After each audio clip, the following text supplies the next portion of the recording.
मैंने अपने घर वालों की मर्ज़ी के खिलाफ जाकर अपनी पसंद से शादी की थी, क्योंकि जहाँ मेरे माता पिता शादी करना चाहते थे, मैं उस इंसान को पसंद नहीं करती थी और पूरी ज़िंदगी एक अनचाहे इंसान के साथ ज़िंदगी गुजारने के बारे में मैं सोच भी नहीं सकती थी।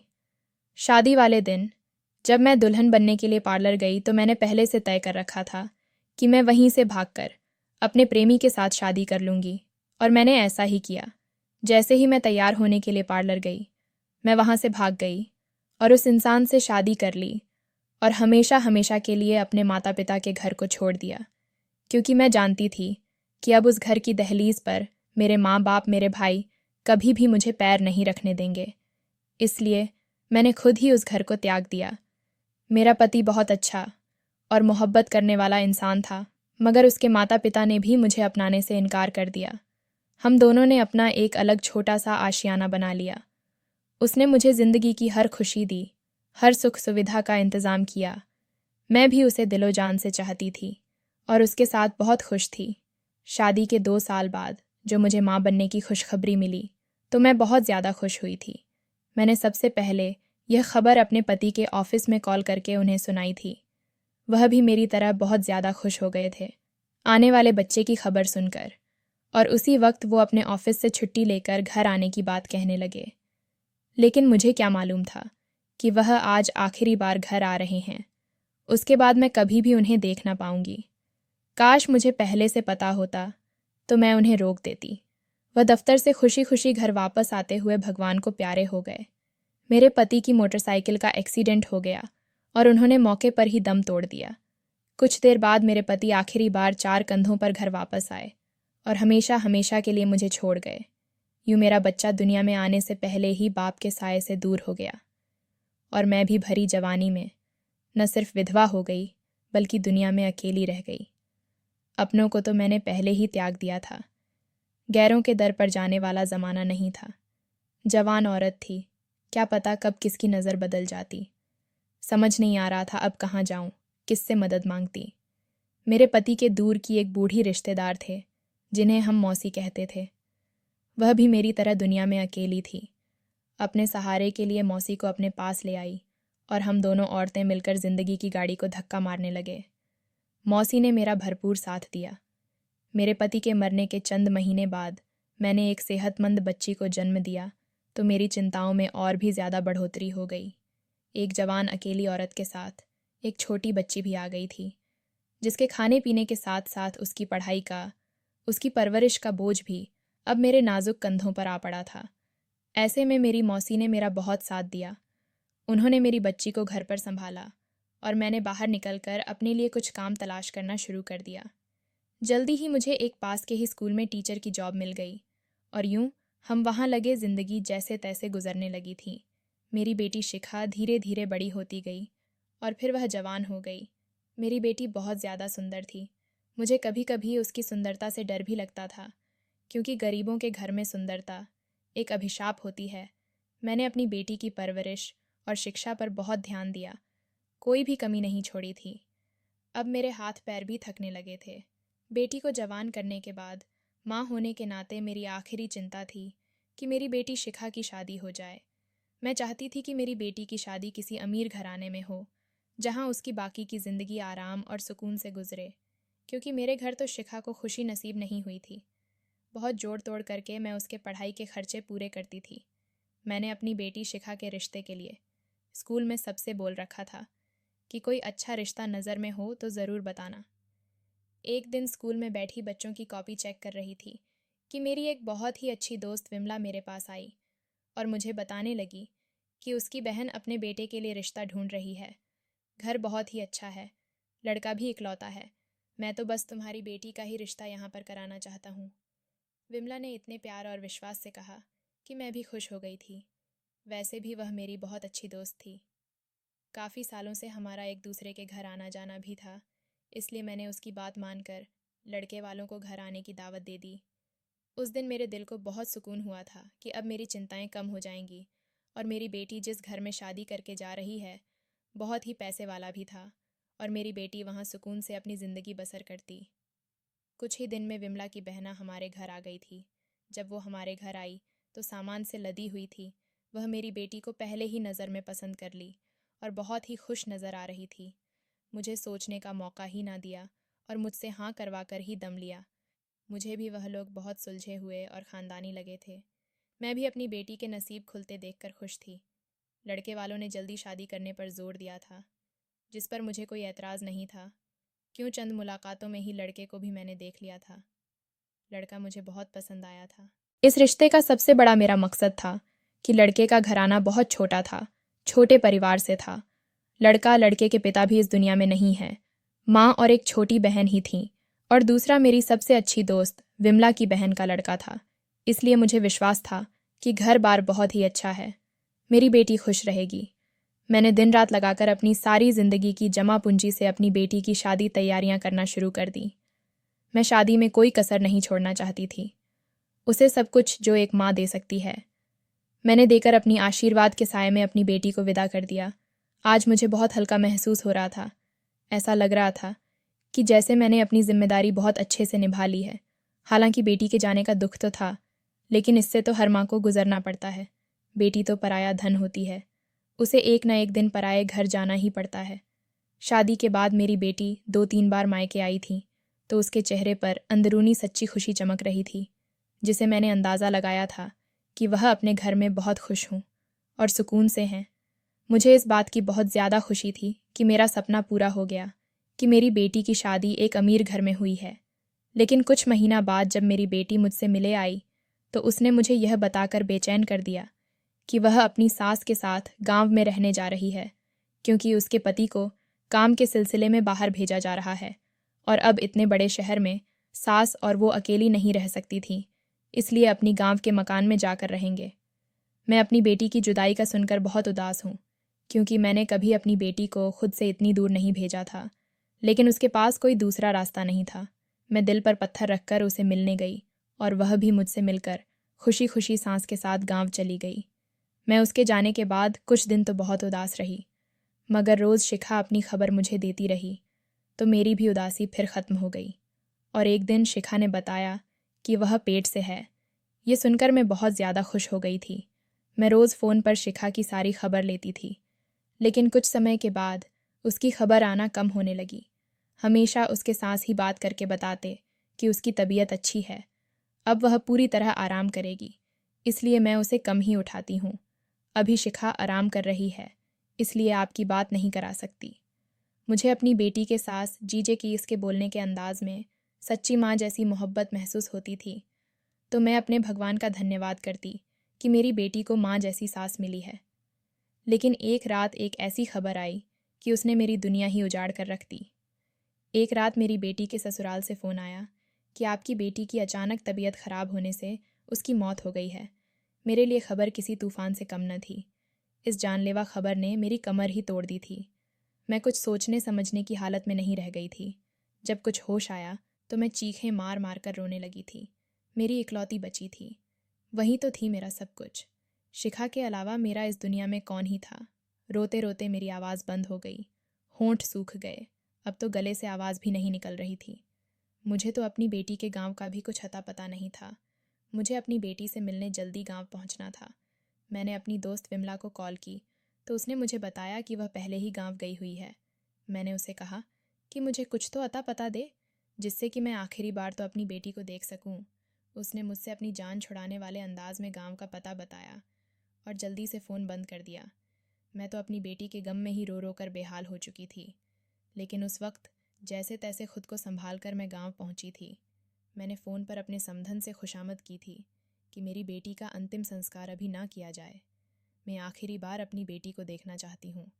मैं अपनी बेटी के घर पहुँच गई तो पूरा घर लोगों से भरा हुआ था, लेकिन एक बात हैरान कर देने वाली थी। मेरी बेटी को एक अलग कमरे में रखा गया था। उसको एक मोटे से कमल में लिपट कर रखा गया था। मैं शिखा से लिपट लिपट कर रोने लगी। पति के मरने के बाद शिखा ही तो मेरे जीने का एक इकलौता सहारा थी। अब वह भी मुझे छोड़कर चली गई थी। मैं दहाड़े मार मार कर रो रही थी। कुछ औरत ने मुझे शिखा से अलग कराया और कहा, अब अंतिम संस्कार का समय हो गया है, आप हिम्मत रखो। जो दुनिया में आया है उसे एक न एक दिन तो जाना ही पड़ेगा। मेरी बेटी के अंतिम संस्कार की तैयारियां शुरू होने में एक तरफ निढाल सी ही पड़ी हुई थी। तभी मुझे पानी पिलाने के बहाने एक नौकरानी मेरे पास आई। उसने मेरे कान में कहा कि आप अपनी बेटी के साथ उस कमरे में अकेले 5 मिनट तक रुके। नौकरानी की बात सुनकर मेरे कान खड़े हो गए। आखिर कुछ तो राज है मेरी बेटी की मौत का। मैंने जल्दी से खुद को संभाला और शिखा की सास से कहा कि प्लीज़ अब तो मेरी बेटी मुझे छोड़कर हमेशा हमेशा के लिए चली जाएगी। मैं आप लोगों से एक विनती करती हूँ कि मुझे सिर्फ 5 मिनट के लिए अपनी बेटी के साथ अकेले कमरे में रहने दे। मैं कुछ समय सुकून से अपनी बेटी के साथ गुजारना चाहती हूँ। प्लीज़ मेरी इस विनती को ज़रूर मान ले। शिखा के सास ने कुछ देर तक मुझे देखा और फिर कुछ सोचते हुए उन्होंने मुझे मेरी बेटी के कमरे में छोड़ दिया। सारी औरतों को कमरे से निकल जाने को कहा। अब उस कमरे में मैं और मेरी बेटी शिखा बचे थे। मैं ज़ोर ज़ोर से अब भी रो रही थी। ऐसा लगता था कि जैसे मैं अपनी बच्ची को अपने सीने में छुपा लूं। तभी कमरे की पिछली खिड़की की तरफ से वही नौकरानी अंदर आई। मुझे उसी नौकरानी का तो इंतज़ार था, क्योंकि वही मुझे बता सकती थी कि शिखा की मौत का क्या राज है। मैं जल्दी से उस नौकरानी के पास गई और उसे अपने पास बैठाकर कहा, प्लीज़ मुझे जल्दी बताओ, आखिर तुम मुझे क्या बताना चाहती थी। उस नौकरानी ने मेरे कान में कहा कि तुम्हारी बेटी शिखा जिंदा है। अगर यकीन ना हो तो तुम खुद चेक करके देख सकती हो। मुझे तो अपने कानों पर विश्वास ही नहीं हुआ। मैंने दोबारा शिखा का चेहरा देखा। उसके होंठ, उसका चेहरा नीला पड़ चुका था। उसका पूरा शरीर ठंडा था। उसके जिंदा होने की तो कोई चांस ही नहीं थे। लेकिन मैं नौकरानी की बात को भी झुठला नहीं सकती थी। कोई औरत भला इस नाजुक समय पर मजाक क्यों करेगी, वह भी एक माँ के साथ। मैंने शिखा को दोबारा चेक किया। मैंने उसके होठों के पास अपने कान रख दिए, उसकी ज़बान चेक की। बहुत ढूंढने के बाद मुझे ऐसा लगा कि जैसे हल्की हल्की सांस शिखा की चल रही है। नौकरानी सही कह रही थी, मेरी बेटी जिंदा थी। लेकिन मैं क्या करूं, ज़रूर ये लोग बहुत ही शातिर लोग हैं। इन्होंने मेरी बेटी को कुछ ऐसा खिला दिया है कि उसका शरीर ठंडा और पूरा शरीर नीला पड़ चुका था। लेकिन मैं क्या करूं, अपनी बेटी को इन शातिर लोगों से कैसे बचाएं। मेरे पास अब वही नौकरानी थी जो मेरी मदद कर सकती थी। मैं जल्दी से उसके पास गई, उसके सामने हाथ जोड़कर खड़ी हो गई। मैंने कहा, प्लीज़ मेरी बेटी को बचाने में मेरी मदद करो। मैं तुम्हारा यह एहसान ज़िंदगी भर नहीं भूलूंगी। साथ ही मैंने अपनी कलाइयों से 2 सोने के कंगन उतार कर उस नौकरानी के हाथों में दे दिए। ये कंगन मेरे पति की आखिरी निशानी थी, जो हर वक्त मैं अपने हाथों में पहने रहती थी। मैंने उससे कहा कि तुम मेरी बेटी को इसे खिड़की के रास्ते से ले जाओ और उसे किसी सुरक्षित जगह पर पहुंचा दो। नौकरानी, जिसका नाम मंजू था, उसने अपने जेब से एक छोटा सा मोबाइल फ़ोन निकाला और किसी को फ़ोन करके उस कमरे की खिड़की के पास बुला लिया। 2 मिनट के बाद ही खिड़की के नीचे 2 औरतें खड़ी थीं। मैंने और मंजू ने शिखा को खिड़की से नीचे उतार दिया। वह दोनों औरतें शिखा को लेकर चली गईं। शिखा की जगह मैं खुद कफन ओढ़कर लेट गई। मैं चाहती तो मैं भी यहाँ से शिखा के साथ और नौकरानी के साथ भाग सकती थी, लेकिन मैं नहीं भागी। मुझे अपनी ज़िंदगी की परवाह नहीं थी। मुझे सच जानना था कि आखिर इन लोगों ने मेरे शिखा के साथ किया क्या है। मंजू ने मुझे बहुत समझाया कि आप भी यहाँ से भाग जाएं, कहीं ऐसा ना हो ये लोग आपको कोई नुकसान पहुँचा दें। आपको सच्चाई जाननी है तो मैं आपको बता दूंगी। लेकिन मैंने मंजू से कहा कि नहीं, मैं इन लोगों को रंगे हाथों पकड़ना चाहती हूँ। अब ये सब बातें हो रही थीं कि बाहर दरवाजे पर खटखट हुई तो मंजू ने मेरा चेहरा अच्छे से कफन से ढक दिया और सबसे कहा कि बहुरानी की माँ बहुरानी से आखिरी बार मिलकर खिड़की के रास्ते से चली गई है। सबसे पहले कमरे में शिखा की सास आई थी। सास हैरत से कहने लगी कि खिड़की से क्यों गई, दरवाजे से भी तो जा सकती थी। जिस पर मंजू ने कहा कि मालकिन बहुरानी की माँ जी कह रही थी कि अब इस खानदान से मेरा कोई संबंध नहीं। इन्होंने मेरी बेटी का ध्यान नहीं रखा और वह मर गई, इसलिए मैं अब इन लोगों का मुंह देखना नहीं चाहती, इसलिए मैं खिड़की से जा रही हूँ। मंजू के मुंह से यह बात सुनते ही शिखा की सास ने मेरे बारे में उलटे सीधे शब्द बोलना शुरू कर दिए थे। मैं हैरत से सबको सुन रही थी। पहले तो मेरे मुंह पर कितना मीठा बोलती थी शिखा की सास, और मेरे पीछे कैसे जहर उगल रही थी। लेकिन मैं इंतज़ार में थी कि मुझे कुछ तो सुराग मिले कि आखिर इन लोगों ने ऐसा क्यों किया, जिससे कि मैं इन लोगों के मुंह पर ही इनका तमाशा बना सकूं, इन्हें रंगे हाथों पकड़ सकूं। लेकिन उन्होंने ऐसा कुछ नहीं किया और वह मेरे अंतिम संस्कार के लिए मुझे लेकर चल पड़े। मेरी चिता तैयार कर दी गई थी। अब मुझे बहुत ज़्यादा डर लगने लगा था, क्योंकि अब मेरे पास कोई रास्ता नहीं था। अगर मैं ऐसे ही लेटे रहती तो यह लोग मुझे चिता पर रखकर मेरी चिता को आग लगा देते। मुझे कुछ भी समझ नहीं आ रहा था कि क्या करूं। मैं अपना दिमाग चलाने लगी। इतनी देर में लोगों ने मुझे चिता पर लिटा दिया था और चिता को आग भी लगा दी।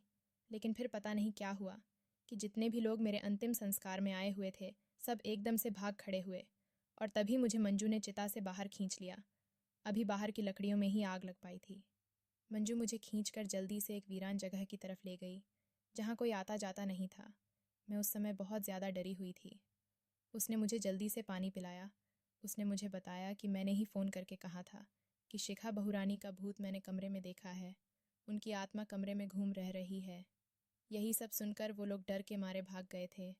मेरी सांसें थोड़ी मेरे कंट्रोल में हुई तो मंजू मुझे लेकर एक झोपड़ी में चली आई जहाँ उसने मेरी बेटी को रखा था। मैं मंजू के पैरों में गिर गई। उसने आज मेरी और मेरी बेटी शिखा दोनों की जान बचाई थी। मैंने मंजू से कहा, मंजू मुझे सारी सच्चाई बताओ, ये लोग मेरी बेटी को क्यों मारना चाहते थे। फिर मंज ने मुझे बताया कि बहन जी, जब से शिखा बेटी की सास शिखा को लेकर आई थी तभी से मैं देख रही थी। शिखा की सास रोज दूध में मिलाकर शिखा को कुछ पिला रही थी। एक दिन मैंने पूछा तो मुझे डांट दिया और कहा कि यह तो मेरी बहू के होने वाले बच्चे की सेहत के लिए है। ये बहुत ही अच्छा पाउडर है, इसे पीने से शिखा बहू बहुत ही अच्छे सेहतमंद बच्चे को जन्म देगी। मैं चुप हो गई। लेकिन धीरे धीरे शिखा की तबीयत खराब रहने लगी थी और फिर एक दिन शिखा ने अपना बच्चा भी खो दिया। उस दिन मैं समझ गई कि ज़रूर दाल में कुछ काला है। वह कोई ताकत का पाउडर नहीं, कोई ऐसी दवा है जो अंदर ही अंदर शिखा को नुकसान पहुंचा रही है। जब से शिखा ने अपना बच्चा खो दिया तब भी शिखा की सास नहीं मानी थी और रोज़ वही पाउडर शिखा को पिला रहे थे। मैं शिखा की सास के इरादे भांप गई थी कि वह शिखा को भी मारना चाहती है। इसलिए मैंने अपनी जानने वाली से एक जहरीली बूटी ली।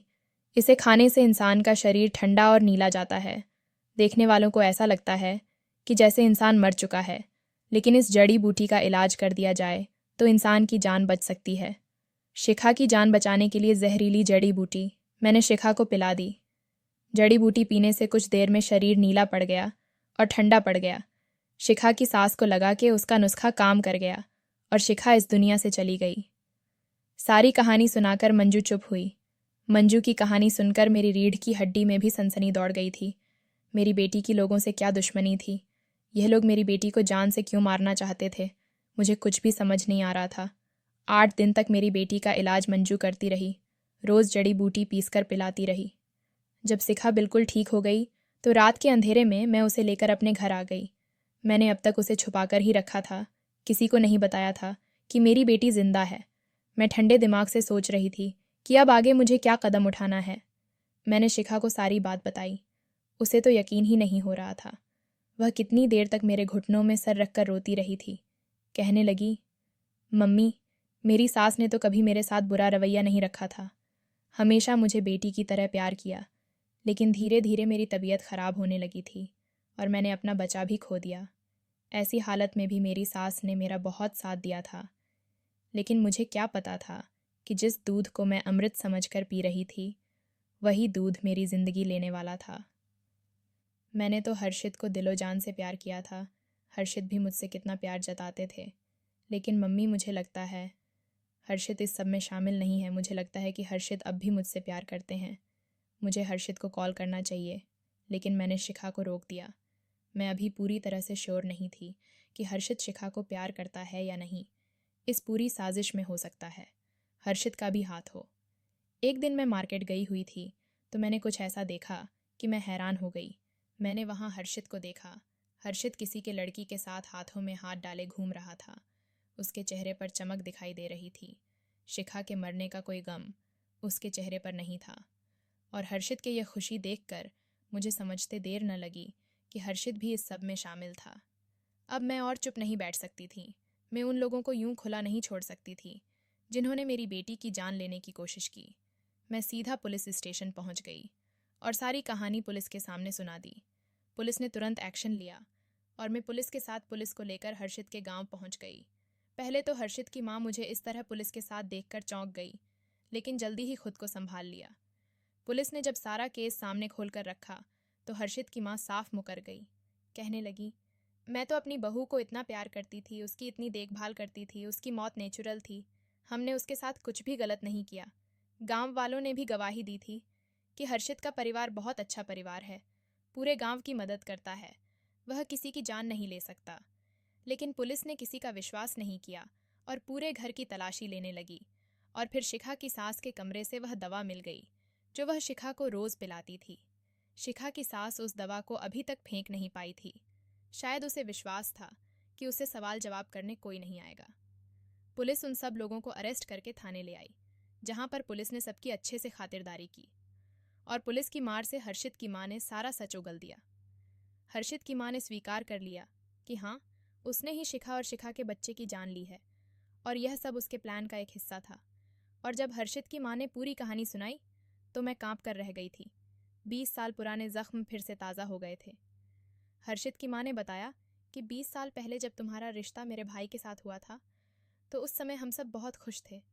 बहुत मुश्किलों से हमारा भाई शादी के लिए माना था। इकलौता भाई था, उसकी खुशियाँ हमें बहुत प्यारी थीं। मेरे भाई जतिन ने तुम्हें कहीं देख लिया था और तुम्हारे प्यार में पागल हो गया था। उसने कहा, अगर शादी करूँगा तो इसी लड़की से, वरना नहीं करूँगा। और फिर भाई के साथ तुम्हारा रिश्ता भी हो गया था। भाई दिन रात तुम्हारी बातें करता था, लेकिन तुम भाई को बिल्कुल भी घास नहीं डालती थी, उसे इग्नोर कर देती। और एक दिन जब भाई ने तुम्हारे हाथों में अंगूठी पहनकर तुम्हारे हाथों को चूम लिया था तो तुमने भाई के मुंह पर एक जोरदार थप्पड़ रख दिया था और कहा था कि तुम भाई से नफरत करती हो, किसी और से प्यार करती हो, तो मेरे भाई से शादी नहीं करना चाहती। बस यही सदमा मेरे भाई को ले गया और उसने अपनी जान ले ली। हम बहनें ये सदमा बर्दाश्त नहीं कर सके। मैंने और विमला ने उसी समय तय कर लिया था कि हम अपने भाई का बदला लेकर रहेंगे। तुमने तो भागकर अपने आशिक के साथ शादी कर ली थी और मेरा भाई इस दुनिया से ही चला गया था। हम अपने इकलौते भाई का दर्द भुला नहीं पा रहे थे। मेरी बूढ़ी माँ भी मेरे भाई के गम में चल बसी थी। और फिर तुम्हारी शादी के बाद तुम्हारे पति का जो एक्सीडेंट हुआ था, वह एक्सीडेंट नहीं बल्कि एक सोची समझी साजिश थी। तुम्हारे पति के बाद भी हमें सुकून नहीं मिला था। तुम्हें पल पल मरता तड़पता देखना चाहते थे। तुम्हारे पास एक इकलौती खुशी थी, तुम्हारी बेटी, उसे भी छीन लेना चाहते थे। इसीलिए विमला ने तुम्हारी बेटी की शादी मेरे बेटे से करवाई और फिर मैं तुम्हारी बेटी से पल पल बदला लेने लगी। शिखा की सास के मुंह से यह बातें सुनकर मेरी आंखों से आंसू बह रहे थे। अपने पति को याद करके मैं बिलख बिलख कर रोने लगी। और तभी मंजू मेरी बेटी शिखा को ले आई। शिखा को जिंदा देखकर सबकी आंखें फटी की फटी रह गईं। मैंने सारी कहानी पुलिस के सामने रख दी थी, कैसे मैंने अपनी बेटी की जान बचाई। अब सब दूध का दूध और पानी का पानी हो गया था। पुलिस ने उन लोगों को जेल में डाल दिया और उन लोगों के ऊपर सख्त कार्रवाई